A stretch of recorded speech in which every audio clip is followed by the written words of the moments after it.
I love Easter eggs in media. Finding secrets feels like such a special experience. Knowing you're getting a glimpse of something that many people missed and will likely never even see has a certain satisfaction and feeling of exclusivity. But I never really expected to get that from a book, so you could only imagine my surprise when I stumbled upon Theon's secret chapter in Book 1 of Game of Thrones. After the final chapter with Daenerys, we're treated to a family lineage for each of the houses, much like the book Ned is going through when he discovers the truth of Joffrey's heritage. It's a fun addition to the text, but given how familiar I already was with Game of Thrones, as I had already seen the show, I considered skipping over it, but I'm really glad I didn't, because afterwards, we're treated to Theon's only point of view chapter in the first novel. Theon was obviously in the story up to now, but never had his own chapter. I literally yelled out loud, "Secret chapter!" when I saw his name in big text at the top of the page. It isn't even listed if you look up the chapter order online, and we'll get into why that is in a bit. Excitedly, I tore into the text and was quite surprised when I saw how different it was from the way the show handled things. The scene in question is when Theon is sent to return to Pike by Robb to petition his father Balon for aid in the war. The main difference of note here is how Theon's character is presented. The show really makes him seem like kind of a weenie. The small folk don't care who he is, and his sister Asha mocks him when he tries to order her crew, but Asha isn't even in this chapter, meaning no awkward groping scenes. Overall, the scene is a lot less lewd, as there's also not the part where he explains what salt wives are to the captain's daughter, their relations only being implied in the book. In the chapter, the small folk still don't recognize Theon, but it's clear he's a lord and they respect and obey him as such, especially with the help of some gold. The only family Theon is greeted with is his uncle Aerion, Damphair, a previously loud and jovial man turned priest after he was drowned and resuscitated, a character we see very little of in the show. His uncle's welcome is not warm or friendly, but Theon carries himself much more firmly in the novel. There's a lot of focus on Theon's internal monologue, and we get insight on how he was well aware he was a hostage the whole time he spent in the north. Truly, it seems the only Stark Theon had any affection for was Robb, a fact that he does not admit to his uncle or father, for even that would seem treacherous. This goes a long way for us to understand why Theon sides with his family. His treatment, and the fact that he was a prisoner, is given little attention in the show, and just makes him feel like a psycho, whereas here it's much more understandable. His uncle interrogates him saying, "Tell me true, nephew, do you pray to the wolf gods now?" Theon thinks to himself how he hardly prays at all, but not wanting to admit that to a priest, he replies, "Ned Stark prayed to a tree. No, I care nothing for the Stark gods." Aerion replies, "Good.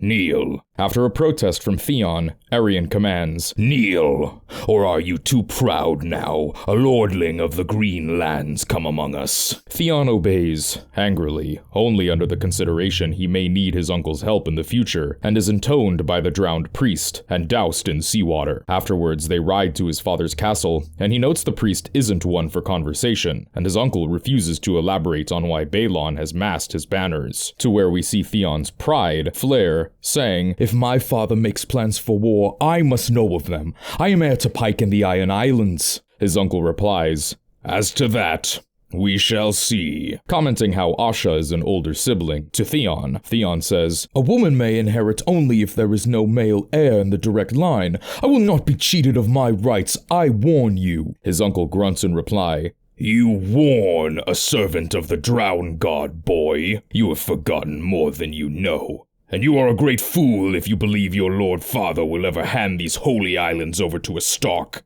Now be silent. The ride is long enough without your magpie chatterings." Afterwards, we get almost an entire page of Theon considering how little his family trusts him, with some insightful commentary on why he is so passionate to prove them wrong, giving a lot more depth to his decisions later on. When Theon finally reaches his father, the scene unfolds much like the show, simply with the absence of Asha. His father berates his plan, and reveals how they will take the crown by force, not as a gift that can be taken away. But here's where things get weird. If you've read A Clash of Kings already, you'll know this chapter is in that book. A fair way in, starting on page 125 in my copy, meaning this bonus chapter was actually a rough draft of the version that would find itself in the second novel with its own host of differences. This was pretty cool to me. Maybe it's just because I'm a huge nerd, but seeing two versions of the same chapter and how it was expanded upon was really neat. One of the main changes we see is Theon getting with the captain's daughter wasn't an invention from the show and is presented in the finalized version of the chapter. There's still no Asha, and save for more detailed introspection from Theon, there's not a tremendous amount of difference that's worthy of note until a few lines of dialogue at the end of the chapter that really cements the bolder nature of Theon. Upon Balon tossing the proposal letter in the fire, Theon declares, "Have you gone mad?" To which he receives a stinging backhand slap from his father, who replies, "Mind your tongue. You are not in Winterfell now, and I am not Rob the boy that you should speak to me so. I am the Greyjoy, Lord Reaper of Pike, King of Salt and Rock, son of the sea wind, and no man gives me a crown. I pay the iron price. I will take my crown,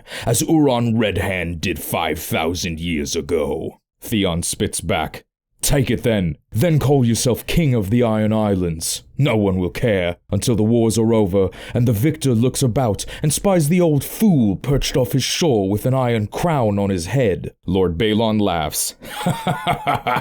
"At least you are no craven." Theon is still demeaned a lot in this chapter as he is in the show, but it's how he responds that really sets his character apart. At every turn, he is allowed some form of spite. He takes it, not being as weird or awkward as he is in the TV show. Like Balon said himself, at least Theon has a spine. Also, this is a small change, but in the book, Theon remarks Balon being shorter than he remembers. But Balon is made to be clearly taller than Theon in the show, most likely to look more dominant. I prefer book Theon by a pretty big margin. His actions in the show make less sense, and despite not doing the right thing, at least he has a measure of courage and respects himself. But which do you prefer? If you want extra content, as well as free access to the art used on this video, be sure to check out my Patreon. Like, share, subscribe, freaking behead the notification button because it deserted the Night's Watch, and I'll see you in the next one.